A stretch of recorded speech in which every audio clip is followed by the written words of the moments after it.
Hello, and welcome to today's webinar on practical behavioral tips for PWS and COVID-19 with Cindy Zapak. During this webinar, Cindy will present some scientifically supported real-life behavior strategies to help families support their loved ones with Prader-Willi syndrome during this new norm that we're all experiencing. Before we begin, a few notes about participation. My name is Andrea Lucy, and I'm the Membership and Chapter Coordinator at PWS USA. Your audio was muted when you joined the call. Questions can be submitted via the question box on your screen, and we should have ample time for questions after the presentation. In 1975, parents Fausta and Lisa Tierling learned their child had Prader-Willi syndrome. A referral to the Child Development and Mental Retardation Center, now the Center for Human Development and Disability at the University of Washington, brought the Tierlings together with other parents and professionals acquainted with the syndrome. Together, these committed individuals formed a group called Prader-Willi Syndrome Parents and Friends, now the Prader-Willi Syndrome Association of the USA. 4 decades have passed since PWS USA's founding, and we remain unique in terms of the breadth and depth of all that we offer. For over 40 years, the commitment and support of our community has enabled us to fund life-changing research, deliver life-saving resources and support, and spread awareness and education to make the PWS community stronger than ever. PWS USA continues to be a self-sustaining, internationally recognized leader, empowering those affected with Prader-Willi syndrome to enjoy a productive life in an informed and accepting community. We are a collaboration of families, individuals, researchers, healthcare practitioners, professionals, working together to strengthen the efforts of awareness and support, research, education, and advocacy. These 5 pillars serve as a foundation for who we are, what we do, and what we can yet accomplish as we work together to improve the lives of those affected by Prader-Willi syndrome. It is now my pleasure to introduce our presenter today, Cindy Zapak, who is a board-certified behavioral analyst and a parent of a teenager with Prader-Willi syndrome. She has been working in the fields of special education and behavioral analysis with undergraduate students, working in homes, schools, and the community. Over the years, she has worked directly with individuals with special needs, as well as a consultant and trainer for parents and other professionals. Currently, she works as a public school behavior analyst in the suburb of Philadelphia, Pennsylvania. She enjoys being able to help other parents and professionals by being able to combine what she has learned about effective behavior intervention through her work and life experiences, especially when it comes to the unique needs of those who have Prader-Willi syndrome. Welcome, Cindy. I am now going to give the controls over to you. All right, thank you. Well, thank you, PWSA and Andrea, for having me here. I am excited to be able to hopefully help some parents out right now, because I know it's a whole different situation we got going on. So I'm going to get right in. And what I did, okay, there we go, was I created I put together is kind of a top 10 list of how to get through this situation right now. So top 10, you want to have a plan. The simpler, the better for right now. I know some people are home, some people are working, some people are not working. A lot of us have an idea, oh, I'm home all the time. I'm going to get all this stuff accomplished that I can never get when I have to go out to work and I have to take the kids to school and therapies. But just the added stress of being home and having things being different, we're probably all realizing that we're not accomplishing quite the amount of things we thought we could. So the simpler, the better. You want to make it attainable. If you have a current plan already that works for you, so for example, we have a plan. So my son's 13.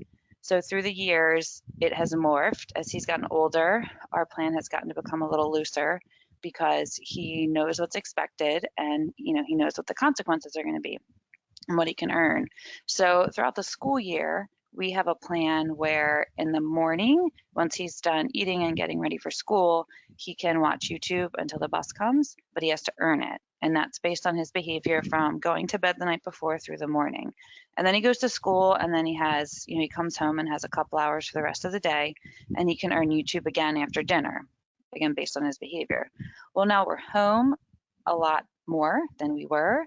So we are using that similar plan where he gets access to YouTube or a screen, but it's about 3 to 4 times a day. We broke it up to make it more attainable. So it's the same plan, we just modified it for our current needs.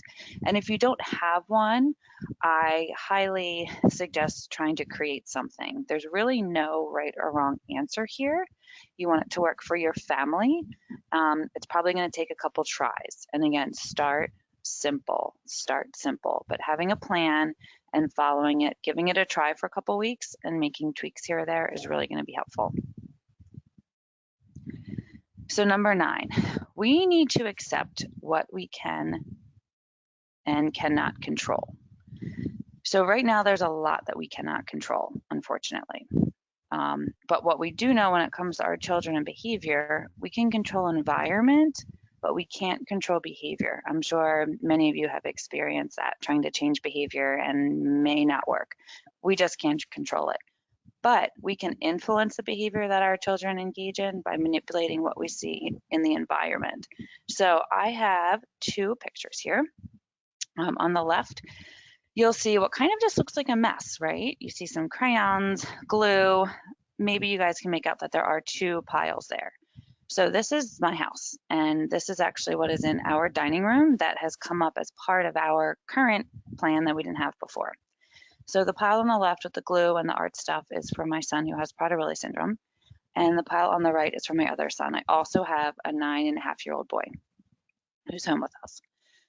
So throughout the day, when they have downtime, when they finish the work that they need to do through school or chores we've told them to do, they can come to these piles and pick anything out of these piles to just do.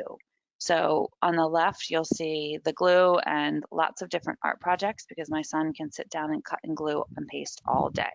So there's some papers in there for him cutting and gluing. There's a kind of a spooky book up top. He loves all things spooky, and we found that R.L. Stine has graphic novels that are easy to read at his reading level. He's somewhere first, second-ish grade. And between the pictures and the simple words, he really enjoys that. So that's been nice. So he can come over and grab something from there. So this is simple, straightforward. It doesn't involve laminating, labels. We just have it set up and they can grab from there. On the right, this is to help with eating neatly, eating slowly. We came up with this a while ago before we were here in the quarantine, but we still find a need to use it and a little bit more frequently now that we're all home eating together a lot more. So this is just handwritten actually by my younger son. He wanted to do something to help. So it is handwritten on an index card, and take a bite, chew with your mouth closed, and you wait. So when we first did this, we explained to my son that waiting means your hands are down, forks on the plate, food's on the plate. We're not holding food. We're not shoveling it in our mouth while we're waiting. Waiting is hands empty, food on the plate. Then you take the next bite, chew with your mouth closed, wait, and then you take a drink and you circle back up. And we just reference that. We want to be realistic. So like I said earlier, start small and go slow. There's probably a lot of things you may want to tackle right now behaviorally, but you're never going to be able to address all of them, even in the perfect world. So right now, start with something that either you think you can change quickly or something that's really, really interfering. Either it might be dangerous or it's really interfering with your family's ability to get through something. Pick that one and just start going slow and build on that a little bit at a time. Number 7, I'm sure we're familiar with this, but right now, and since we've been in this for a couple months now, believe it or not, you may have already experienced some of this or maybe recycling through, but problem behaviors your children had before, they may get worse, or old habits may return. So I have a couple pictures here. You'll see the nail biting. I know for my son that was a big one early on. He was really biting his nails a lot more often. It has died off a little bit, I think, since he's gotten used to the situation. We have a routine going. Picture on the right is hoarding. That can just make our children feel a lot more comfortable, and so you may see more of that, or just general tantrums, what you might call a meltdown, any episodes like that. You're going to see more of them. You're going to expect to see more of them, and these habits are going to come back. So don't beat yourself up and don't start going down that path of, oh no, has this come back? Are we doomed now? Is this my life forever that we're going to continue with these behaviors at a high rate? Most likely not. We want to use the environment to try to monitor and kind of keep the behavior at bay a bit, but I just want you to be able to recognize that it's not necessarily anything you are or are not doing. It has a lot to do with the situation. Things are going to get a little bit worse. Don't always accept no. So I know a lot of times people with Prader-Willi syndrome like schedule, predictability. They like to be in charge. And we do need to give them a choice. And there are times when we need to offer them choices. Do you want to do this or not? But there are other times, like in this picture, this is my backyard. These are both my kids playing hockey. So my older son with Prader-Willi plays ice hockey, and he really enjoys doing it with the team. You know, his once a week practice, he'll go out there and, you know, give it a try. But he really doesn't show any initiative or interest or enjoyment in playing otherwise. So free play with the hockey, just going out there and practicing. He likes the structure, the predictability of the practice. So early on, we talked about, you know, you don't have practices anymore. We've got to keep doing things. We're going to go out and play hockey. And, you know, he says, no, no, no, no, no. But we had a routine established. We had said we're going to go outside and do hockey, and his brother played with him. We did let my older son know that my younger son would play gentle.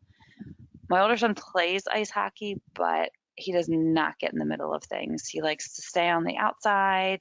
He likes to be on the team. He likes to ice skate, but he's not super competitive. He doesn't, you know, not that interested in getting in and scoring goals. So we assured him that this is going to be gentle. Your brother's going to be nice. You guys are going to pass it back and forth. You're going to take turns shooting goals. And I did not accept his no. You know, he stomped his feet. He didn't want to do it. He resisted.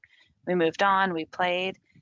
He eventually got interested in what they were doing, and they had a really good time. And I got some other cool pictures of it. So then going forward, the next time we presented something, we've done this with basketball. We've done this with having a catch and with hockey as well. So present your child with something they need to do, getting outside, moving. Make sure it's within reasonable means that they can do, and tell them up front, I'm not going to accept no. So don't always accept no. Number 5, you want to use visual supports as much as possible. It is amazing how making something visual can help a person with Prader-Willi syndrome transfer into a new activity, maintain an activity, do what's expected, cut down on the arguing. So you'll see these are all pretty simple. These are all real life things that we've done on the fly during this quarantine. My goal here is to hopefully show you some things that you guys can pull out and help you understand that behavior strategies don't have to be super, super complicated. They don't have to have fancy materials. They don't have to have lamination. So you'll see on either ends, this is a nice little whiteboard. I have 2 that we carry around the house that we use to write a variety of things on. So on the left was what we were going to do. You know, it was a period of time during the day. And I said, you know, these are the things we need to do. So Dash, that's my son.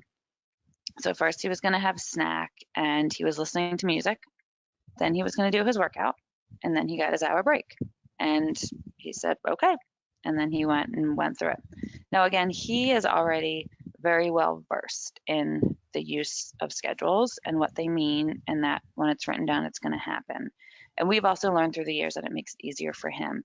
If your child has never seen one before, or if you haven't used it before, maybe they've seen it in school, but it's been presented differently, there's going to be a learning curve. So you may need to start a little simpler with just their favorite things.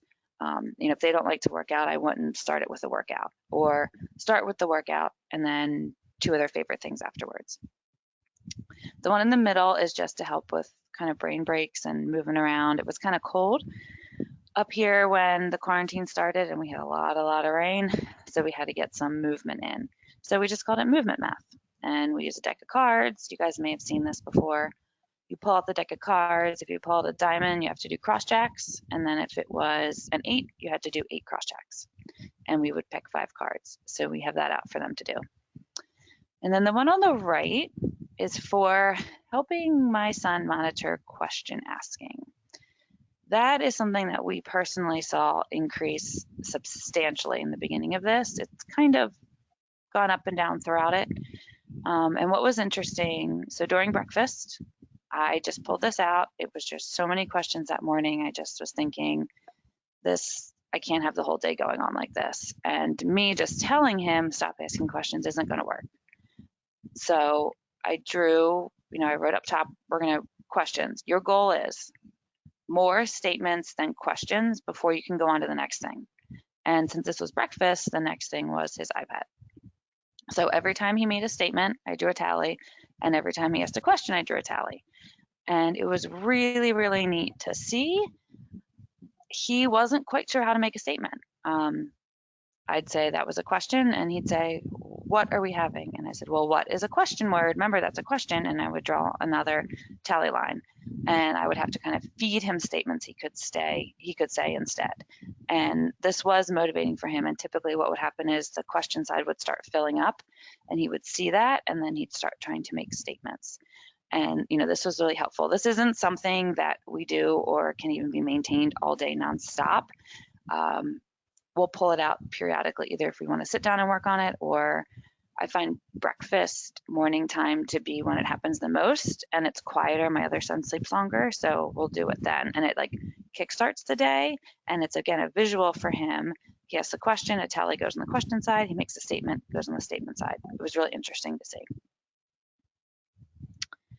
So here is more examples of visual supports that you can use. So here's some that can help with just consistency and for decreasing arguing. This is a little small. This is something we actually used, this was a couple years ago, that throughout the week, I had this paper hanging on, in our kitchen, we have a magnetic whiteboard. So this was hanging there. So we would write whatever the week was, the week of May 19th. And during that week, each time he did one of those activities, PT aerobic activities, PT core activities, OT activities, read for 15 minutes, play outside for 30 minutes, and practice his piano for 5 minutes.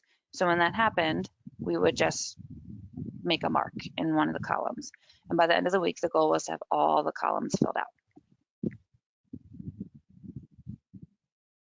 And so now you see on the left, this is something, again, we used when school was in. And this helped because we had someone else in the house with my kids after school, so I wasn't there. So the house rules are, when you get home, I do these things first, and you can check it off. This is a piece of paper that I printed out, and I put it in a page protector. So you can write on page protectors with whiteboard markers. So they could check off, unpack your bag, put things where they belong. I even have examples in the sink or the dishwasher, in your bedroom, on the shelves. Put your shoes against the wall or in your bedroom. Put your bag in the closet, hang your coat in the closet, and then you can have fun. And then I also would write each day for each child what was expected, once that was done, there are kind of extra things to do. And that was really helpful. And it helped the person who was watching my children follow through. It was the schedules telling you to do these things, not so much that person is the bad person. And then again, this is for after school snack choices. When my son would get home from school, it was just a small snack to kind of get him through till dinner. So these were, he could pick from here. Again, couldn't argue with the caretaker. These were your choices. And if you don't want anything, then that's fine. Here's some more for increasing independence and compliance. So this is an actual visual schedule that I wrote on the fly. Both of my kids were running around. Obviously, this wasn't during the quarantine time, but we had a bunch of stuff to do, and they were both in the back seat kind of asking, when are we doing this? What's going on? So I grabbed a coloring book, I grabbed a pen, and I wrote the schedule in the coloring book, and we crossed it off as it went, and that helped a lot. These next two are actually apps. They should be compatible with Androids and iPhones, and I've used both. ChoiceWorks app is the blue one. The First Zen app is the green one. They both have, plus or minuses to them. The First Zen app, you can actually take your own pictures and upload, and you can actually upload a task schedule within it. So if you see where it says get dressed, you could click that, and it would actually then go to the getting dressed schedule. Put on your underwear, put on your pants, put on your shirt. ChoiceWorks has a timer built in, which is nice, and it has some other things. ChoiceWorks, there is about $10, I think, and First Zen, I think, is $15, but you can go on and look at them. and we use them a lot very early on. So 4, use your individual's unique interests to make things fun. So I mean, everyone has things we like. We all have things that are interest to us. Often people with Prader-Willi syndrome have really specific interests, and they can be a little inflexible about participating in activities that don't involve those interests. And that's okay, because if we like things, we're not going to want to play with someone if they're doing something we really just don't like. So all of these pictures, again, are things that we did at my house during this time. So the picture on the top left with the beach chairs is a beach. So we took chalk, we drew on the driveway, we made a beach. So what we added in for my son with Prader-Willi syndrome, he's the one sitting at the red table. One of his favorite things to do is check-in desks. He likes to check people in. He likes to check people out. He likes to get checked in. He likes to get checked out. He likes cash registers. So we go to the New Jersey beaches, and there's often a beach tag person at those beaches. So that's what he was being. So we set up a little desk for him. And at snack time, I filled a little cooler with snacks, and I made a menu, and then he was the person who sold the snacks, and then he also bought his snack, and we brought out money and pretend money, and we got to practice some math. They counted their money, and that was really great. And we did this for, I think we were out there for a couple hours, and it was really nice. He engaged with us. We were all playing together, and just by embedding that little piece that he likes, we all got to have fun. The bottom left, the other thing that he really, really likes are car washes. So they made up a car wash. My younger son has been really good about playing along with my older son and knowing which activities he likes and doesn't like, and realizing, well, if I want to play with someone, maybe I should involve, my older brother in something he likes. And so they take out soap and they set up a car wash, and they write in and they write out for where the car comes in and out. And they just have a really good time driving the bikes around and doing the car wash. In the middle we had they're like these pods that fall from our tree, and we had a lot in our backyard. And so they really needed to be cleaned up, and we had some free time, and just telling them, hey, clean up, wasn't really going to work. So we made a game out of it, and we said we'd give them 5 cents for each pod they found. They found a lot of pods. We were at a lot more money than we thought we were going to be, but it was okay. They both ran around the backyard, and even our son with Prader-Willi syndrome, I forget how many he got, but he got a good amount of money. And he continued getting pods, picking them up, bringing them down. We were checking them in and out as he was bringing them in and out. It was like the delivery station. And then we made a nice cool fire out of them. So that was nice. And then on the right, we watched Trolls. Like I'm sure a lot of you guys did, rented Trolls, watched at home. So we made it into a movie theater. Dashiell does not really watch movies. Sitting, paying attention for the entire movie is just not something, that he totally enjoys, but he really likes music. And, like I had said, he likes tickets, he likes checking in, he likes checking out, he likes processes.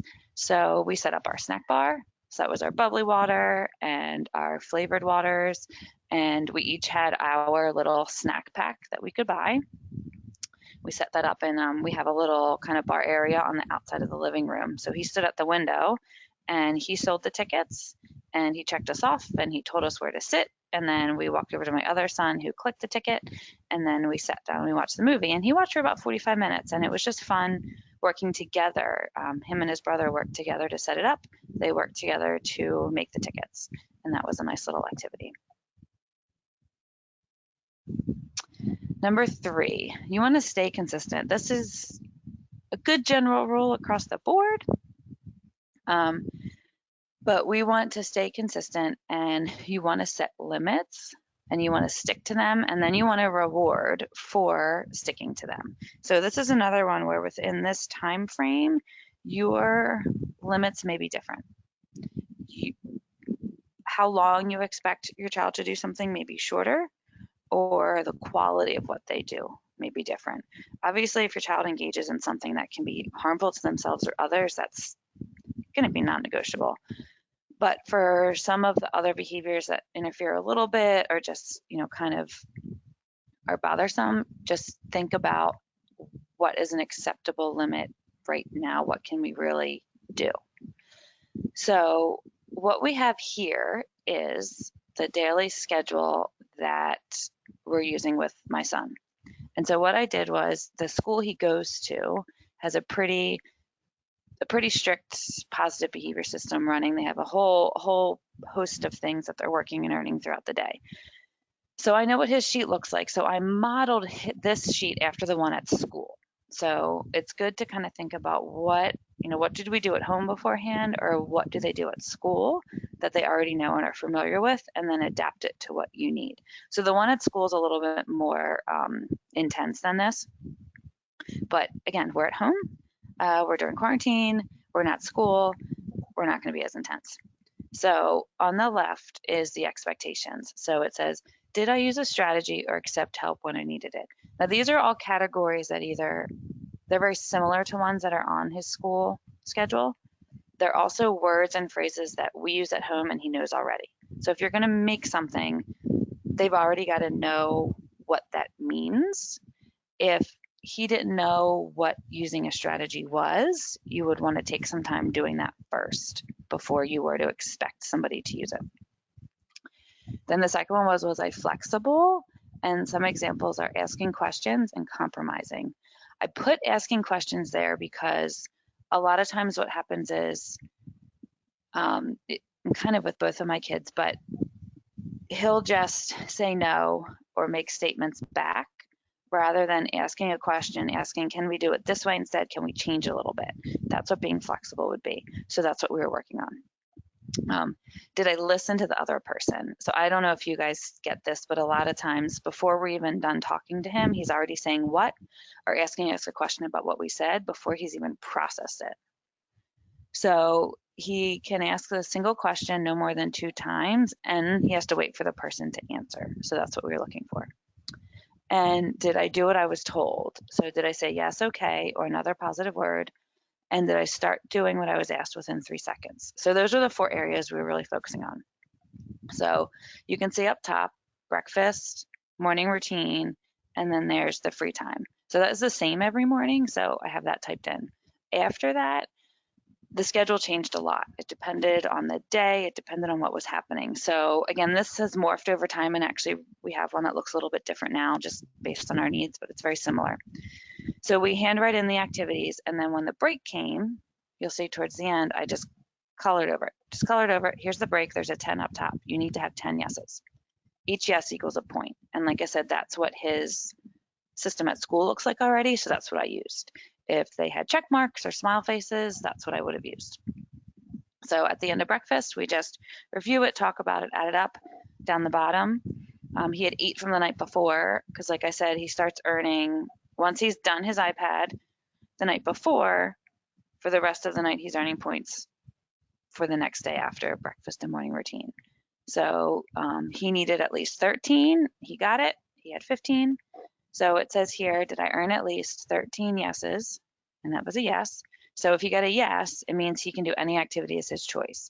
And down at the bottom, because screen times were really mostly what my kids wanted, these were they had 4 breaks throughout the day. So they could choose Xbox or iPad twice. So I wrote that down twice. And then a show or a movie twice. So I wrote that down twice. So for his first break, he chose show or movie, so he crossed that off.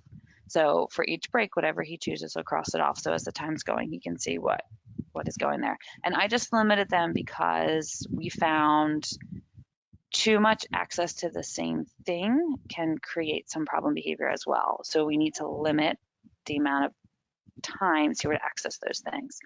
But if that wouldn't affect your child, then they could have the same thing for all 4 breaks. Again, individualize it, make it right for you. And what we've actually found is, because my son A is familiar with this from school, and B very driven by rules and schedule, at this point, I'm not using that actual sheet anymore. He knows that he's got breaks throughout the day, and he's very familiar with the breakfast and morning routine, and he walks right up to me. Did I earn it? Yep. And then we go along, and then the words on the columns on the left are what I use to redirect him. And then that cues him. So I'll say, remember, be flexible. And that cues him. That word triggers. He earns points for being flexible, and then he's more motivated to be flexible.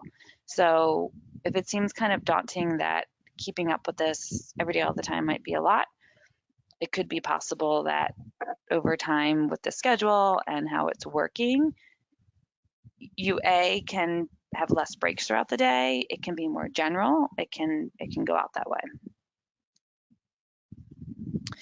Here's a funny one. So what happened during this time was sometimes the hardest time for my son is at nighttime going to bed. Can have a hard time transitioning, calming himself down. So one night my husband just did kind of this silly little game with him at bedtime. They call it ahs. And he just was like, come on, let's go to bed. Ah. And for whatever reason, Dashwell thought that was hysterical. So now, as we're getting close to that kind of that witching hour, we call it, like, turns into a gremlin around 7:30, he is earning ahs. Super simple thing, doesn't cost money, don't have to make it up. Let's just go up to bed. And then what started happening actually was my younger son was like, can I give him his ahs? And now sometimes the two of them have this cool little bedroom routine they do together. But he's got to go up, brush his teeth, get into bed nicely, and then we just do these silly little ahs. But that's where I just want to let you know that rewards can be simple, straightforward, and they can come out of nowhere.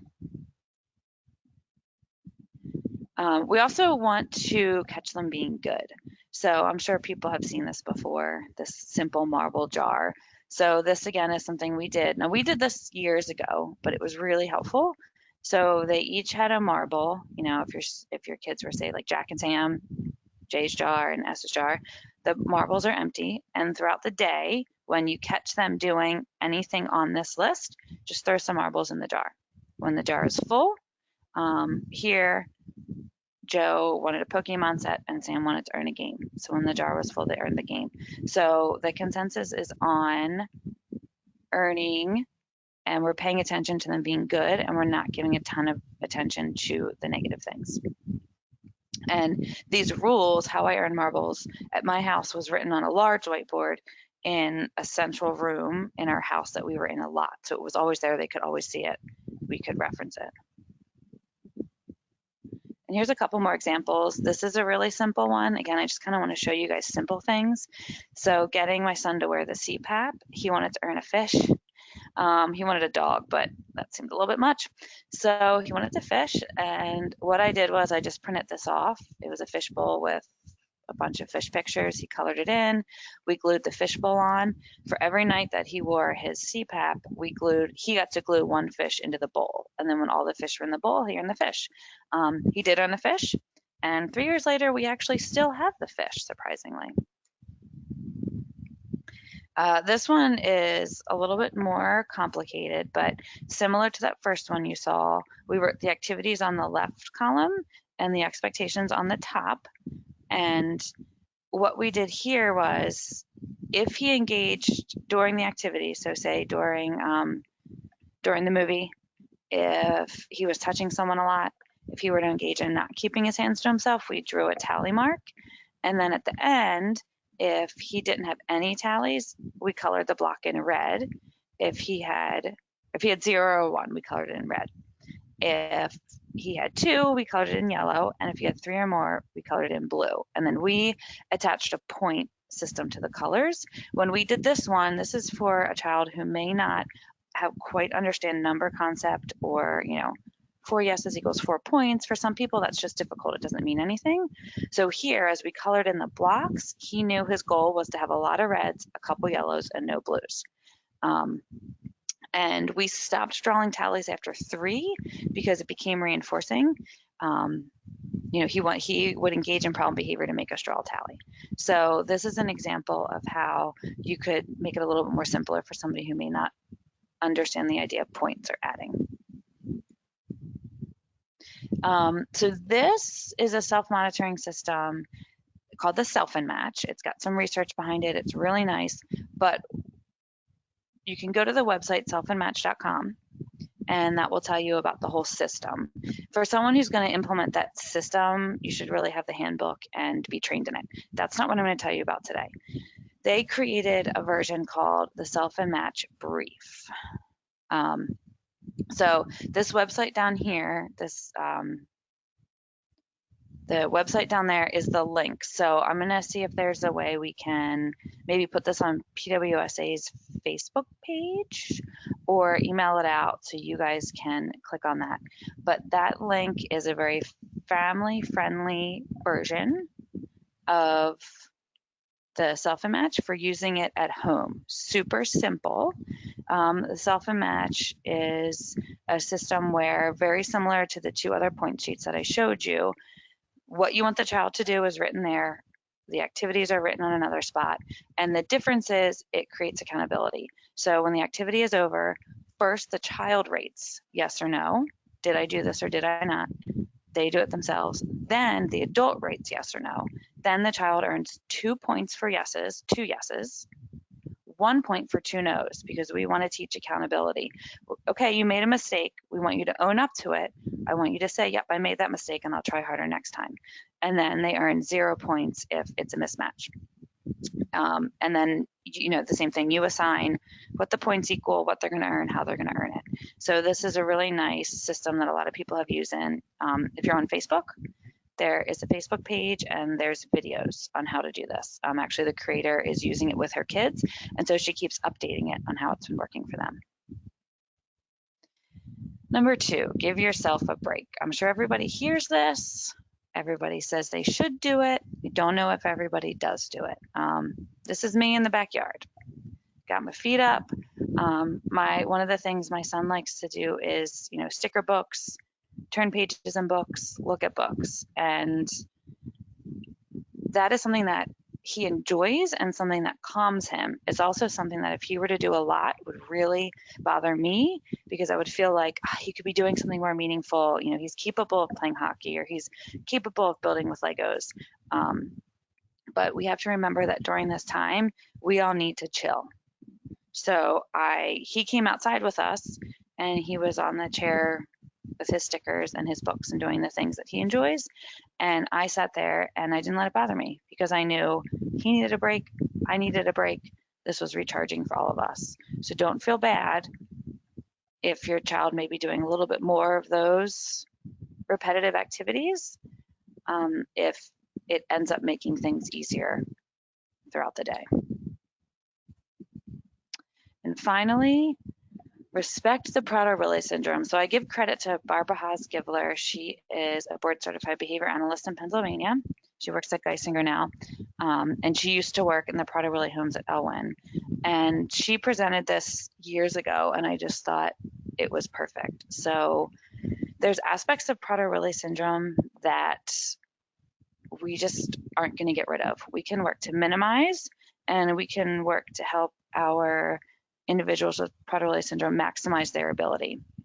But sometimes we need to understand that this is a super stressful situation and everyone's life is turned upside down and things are going to be a lot harder for them. And we may be able to minimize some of these problem behavior, but it's not going to go away, and that's okay. And if we can respect that, keep everyone safe, still push our children to their highest ability, you can take a breath and just say, all right, I need to respect the Prader-Willi syndrome. So that is the main points that I have for today. I have, I'm able to answer questions or make comments or go further if there's anything out there. Thank you, Cindy, for a very informative presentation. While we're waiting for our attendees to type up their questions in the question box, and thank you for sharing that self-and-match brief after this webinar. I'll make sure that we share it on our Facebook page and in a follow-up email with all of our attendees. You talked about how some behavior may get worse or old habits might return, and I know skin picking and hoarding are 2 behaviors we often hear about in people with PWS. Do you have any advice for how to handle those specific behaviors? Sure, yes, that is definitely a big one. So with the hoarding, we can, actually, let me see, if I go further in here, I have, it's your screen, that's okay. So for the hoarding, if you can pick a time and a place. Go back to that idea of being visual. So whatever it is, your child hoards, pick a bin and say you can pick a bin of a certain size that you think they'll be okay with, some sort of container. You can have, whatever it is you're hoarding, Lego pieces, stickers, stamps, dolls. This is your bin. This is Sarah's hoarding bin. As much as you want dolls, they can go in here. But the minute that they start falling out, that's it, it's full. So if you want more, we either need to donate or throw out the things that are in there if you want to add different in there. So pick a spot that is allowed to be filled with the hoarding and leave it at that. And the skin picking, that one's hard because there's so many different factors that limit that or that feed into that. But a couple of different things are to teach alternative behaviors. So gum chewing or rubbing, or some people you can put that Band-Aid, that like liquid Band-Aid on, and so they're pulling off the liquid Band-Aid instead of their skin. You can do reinforcement for it. You can set a goal, whatever you think is feasible. If it's 5 minutes, 10 minutes, 30 minutes, if it's just a portion of the day, if your child is one that is goal oriented, and say, okay, look at your fingers, it looks like it hurts. Maybe you don't want to wear the Band-Aids. Maybe they do. I know some kids really like the Band-Aids, but, we're going to set a goal. Let's see if you can beat this goal in 30 minutes. You could say no skin picking, or if you feel like that's a little bit too much, you could leave it at maybe, 3 nail bites, 5 nail bites, whatever, and you keep track of it. And then when the timer goes off, if they've met that goal, then, some sort of celebration, some sort of reinforcement there. And just redirecting to keeping hands busy. So I think that's how my son ended up with really liking the sticker books a lot. A while ago, we taught that as a replacement behavior, peeling stickers. So playing with Play-Doh, stickers, playing in water, rice, beans, things like that. Keeping your hands in your pockets. It's hard, but those are some things you can try to direct them to. Great, thank you.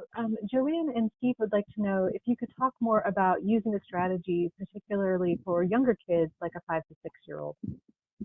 Okay. So when I say the word strategy, we're talking about like a coping mechanism or a calm down mechanism. And so the first step is to teach it. So nobody can do anything. You can't go out and ride your bike up a hill if you're not sure how to start your bike. So you have to start it in small pieces. So you have to sit down and you can make it into a game. There's a lot, of research and information behind deep breathing and how that can help reset your system and be a little calmer. So, and there's lots of resources online as well. There is a program called the Zones of Regulation. And then there's another one, the Incredible 5-Point Scale, which is for a little younger kids. So those are laid out curriculums that are pretty straightforward, and parents can buy them and follow it, and it kind of lays out some lesson plans. But simply with deep breathing, you can just say, hey, we're going to practice this. We got this fun game. It's called breathing, called belly breathing or filling up a big balloon. We're going to breathe in and then do what you can to make it visual. So it's hard. I talk with my hands, so it's hard to show here, but you can bring your arms out really big to make it look like a balloon. So breathe in and count to 5 and then breathe out and let the balloon go down. So play that game for a while. And then as your child is able to do that with you and on their own, then you can introduce, okay, do you know when you're on the computer and the YouTube backfires and you get really frustrated and you start screaming and you want to throw the computer? Well, that breathing, we can do the breathing then. And then you can practice it with them in the moment, or you can role play. So you can say, let's pretend that, the computer isn't working. Oh no, the computer isn't working. Let's do our breaths. Calm down and come back. So you want to start and teach it in isolation and then slowly start to embed it into when it's expected. Thank you. So Cinda has a question. How do you limit phone use or controlling the inclination to gossip? Wow. That is a hard one. So I know phone use can be difficult because if you're in a family where there's multiple kids and you've got typically developing kids, and those other typically developing kids are able to monitor themselves on the phones, and then the child with Prader-Willi syndrome, because of kind of those compulsions to stay and go and go and go, you're going to have to probably have more rules for that person than the other. So some of it's going to have to be talking to that individual with Prader-Willi syndrome and explaining, these are the rules. Limiting, I think, would have to, I know there's various apps that can be used. So there's like a Bark app, and there's different apps that you can use to control the phone, or you can come up with an area like these are the times of day that you can use your phone. Coming up with really specific visual rules, a rule list hanging, or a bin that's labeled, the phone bin, and at certain times of the day, you can even call it phone jail if you want. They're going in here, the phone's in here, or the phone's taking a rest, and it can come out at these times and you can use it. You may have to embed some sort of reinforcement in there for the motivation piece for using it. So here are your phone rules, and in there you would probably want to have some rule about not arguing about it. So these are the rules, and I'm going to do the rules the way they're there, and I'm going to use nice words, or whatever's appropriate for their age. You might be able to use more sophisticated words if the child's older. And here it is. And so when I follow these rules, some sort of whatever's motivating for that person could be attached to it. If it's appropriate, it could even be additional phone time. And your rules may need to be that an adult is there while they're doing it. And there can also be rules about what they're saying, what they're talking about. But I think the key is going to be the motivation piece. And then so there needs to be the motivation, something they're going to earn. But in the same respect, if these rules are broken, what is going to happen? And I would imagine the reasonable consequence would be loss of phone privileges for whatever is appropriate, you feel like is appropriate for that person. But I think that's a hard one in general for, teenagers and the like. And then when you add Prader-Willi syndrome, and it would be hard. And I can't speak from personal experience in this respect.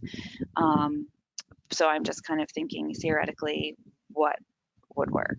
So those ideas of keeping things visual, keeping things consistent, rewarding the positive, making it clear, and just not arguing with the person. Saying the rules, they get a question back, you say that's it, and then leaving it be.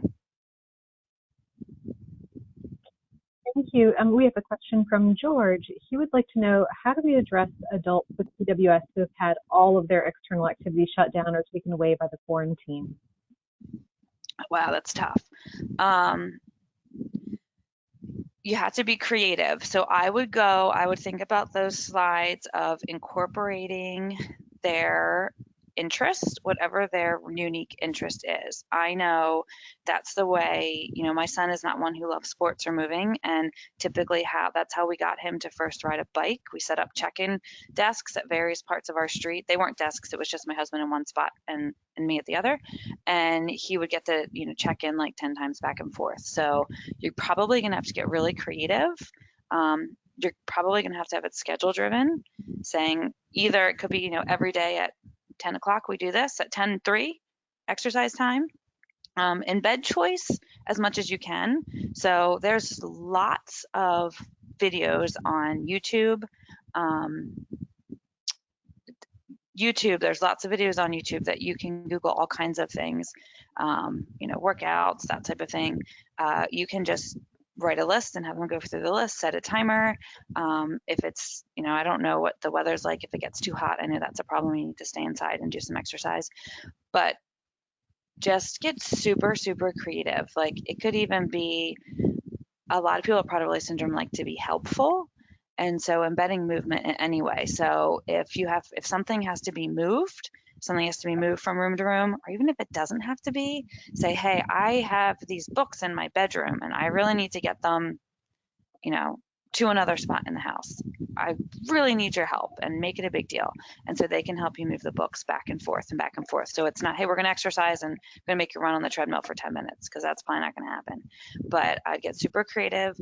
I would make it schedule driven, possibly schedule it so it happens before a meal. They might be, we're not withholding, we're not rewarding them with a meal or snack. It's just, this is the way the day goes.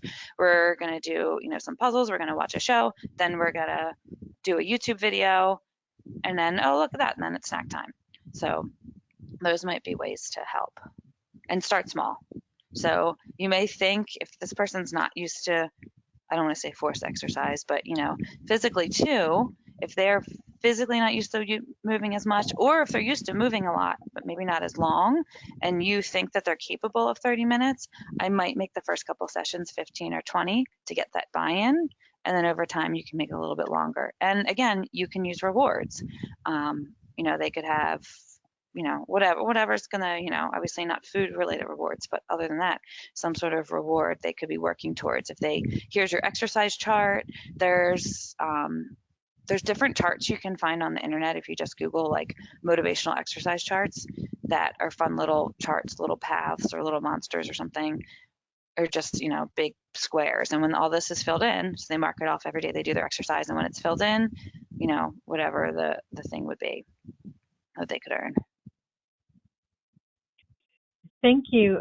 We have another question from Trisha. How do you handle vacations? Her son was very anxious about food, and when they were stopping, what they were eating, when they were doing, on, and he's never missed a meal in his life.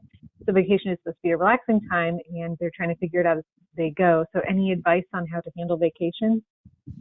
Right. Yeah. I mean, that's a change. So vacation is similar to quarantine, right? Schedule is different, change is different. We think vacation is relaxing, but actually it's a lot extra stress for them. So, again, a lot of these same things. So keeping, if you can, keep some sort of predictable schedule. Like, she said he's never missed a meal in his life. So when you're traveling, having a bit of a plan. We've learned through the years the plan that works for us, what we make sure we do. So we let him know. We try not to stick to, I would try not to stick to times on a clock, especially on vacation. You can't guarantee if you're going to get to that spot at a certain time if you need to stop to eat at a restaurant. So just a written list, and it could be pictures, it could be words, it can be whatever works for them. But just keeping things as predictable as possible, and just reassuring, here it is, and using that 2-question rule. I'm going to answer it you can ask 2 times and I'm done. So we're riding in the car for 3 hours, but I have the snack bag with me. I know a lot of people do. I have tons of food, pre-prepared food that my son can have in the car or with us on the plane. So if our schedule goes awry, we always have a snack. Or if we have dinner is going to end up being way too late, I've got little things that we can throw in that are little to kind of hold him off. And saying, reviewing the schedule beforehand, this is what we're going to do, this is when we're going to eat. Maybe it's after we're done mini golfing, we're going to have a snack, or when we stop at the rest stop. And then we can talk about this 2 more times and then I'm done. So after the second time, say, listen, that was 2. I'm not going to ask anymore. And then I'm not going to answer you anymore. And if they continue to ask about the schedule of the meal schedule, just redirecting them to something else. Oh, we're going to go to the beach soon, or tell me about your favorite thing at school, or, redirect them to a game or something like that. But letting them know you're just not going to entertain that question anymore. Thanks, Cindy. Looks like we have a final question from Gary. When people with PWS turn 18, it can be a game changer in terms of setting limits. So what are some strategies that family members can use to set adult limits for people with PWS? Yeah, it's a good question. So this is, it's kind of like there's like a twofold answer here. So for those of you with younger children, this is why it's really good to set rules and predictability and expectation early, because it's all the same strategies. It's just going to be more age appropriate. And it may be a little bit more explaining. I know as my son gets older, he's like, but I'm a teenager, so why can't I, you fill in the blank. So, we talk about, he's aware of some of his limitations and why, and we talk about that. So if rules and expectations were established early on, it's going to be easier to follow through with those adult expectations. So I'm not exactly sure, right at 18 exactly what will change if, and what's appropriate for each individual is different for each individual. I know that there are some, individuals with Prader-Willi syndrome that live on their own with minimal supervision. They ride their bikes around town, and there are others that require that constant 24-hour supervision. So what the rule is going to be based on what that person needs to be safe. The way you go about it would be those same strategies, consistent, flexible, and it's just going to have to be developmentally appropriate. 18, 19, 21, you're not going to use a fuzzy little sticker chart. It might be what they need. You just want to make it look a little bit more professional or older. It could be a checklist, something like that. So it's hard to give like a specific example because it really will change a lot. But if rules and routines have been established early on, it just kind of becomes like a constant. It just changes. I know for us over time, as my son gets older, we're using the same outline, the same ideas, the same principles. We just are changing maybe the materials we're using or the words we're using, or we're extending what's acceptable. So what's acceptable will depend on what is appropriate for that person. Now, if this person hasn't experienced a lot of, say, rules or things like that at a younger age, it is going to be a lot harder to introduce this stuff later on. It's going to be a lot easier with a younger kid. Now, it's not impossible with someone who's older, but you're really going to have to start small. You're going to have to start slow to get some really good buy-in. And I would still just use those same principles that I talked about. I would just couch them with, words and materials that are appropriate for that age. Great. Thank you, Cindy. And it looks like we don't have any more questions from our attendees today. So thank you again for joining us and for this very informative presentation. If you have any additional questions for Cindy, please submit them to info@pwsausa.org and we will forward your email along. You can also keep the conversation going by joining one of our many Facebook groups on Facebook and send us an email, info@pwsausa.org, and we will get you connected to those groups. After the webinar ends, we invite you to take a brief 5-question survey to let us know how we did, and a recording of this webinar and presentation will be available afterwards as well. Thank you, everybody. I hope you have a great rest of your week, and thank you, Cindy, again. You're welcome. Thank you for having me, and thank you guys for coming out in the middle of the day to listen. I hope it was helpful. Thanks. Bye, everybody.